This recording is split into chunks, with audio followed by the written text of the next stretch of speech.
নতুন বছরের অনেক অনেক শুভেচ্ছা সকলকে। সকলে খুব ভালো থাকো, সুস্থ থাকো আর খুব ভালো করে বছরটা কাটাও। আমি সকাল সকাল একদম তৈরি হয়ে নিয়েছি, এখন যাব পুজো দিতে। এখন ওই 10টা মতন বাজে। তো এরপর বেরোবো আর ছোট্ট একটা ভ্লগ তোমাদের সাথে শেয়ার করছি।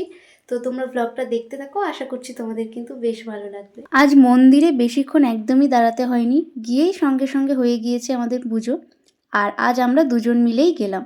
যাই হোক, এরপর কয়েকটা ছবি তুলে আমরা বেরিয়ে পড়লাম বাড়ির উদ্দেশ্যে। বিকেলে একটু বেরোচ্ছি বোলপুর যাওয়ার জন্য, কিছু টুকটাক কেনাকাটি করব বলে। আর আমার একটা সোয়েটারও কিনবো, সেটাই ঠিক করেছিলাম। কিন্তু তেমন আর পছন্দ হলো না, সেই কারণে আর নিইনি সোয়েটার। আর এখান থেকে গেলাম একটা শুয়ের দোকানে।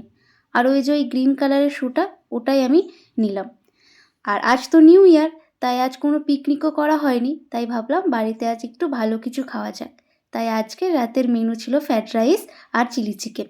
মা রাইসটা করেছে আর আমি চিলি চিকেনটা করলাম। তোমরা বছরের প্রথম দিনটা কেমন কাটালে সেটা অবশ্যই কমেন্টে জানিও। আর ভিডিওটা ভালো লাগলে একটা লাইক করে দিও, আর আমার চ্যানেলটাকে অবশ্যই করে সাবস্ক্রাইব করে দিও। তো চলো, টাটা।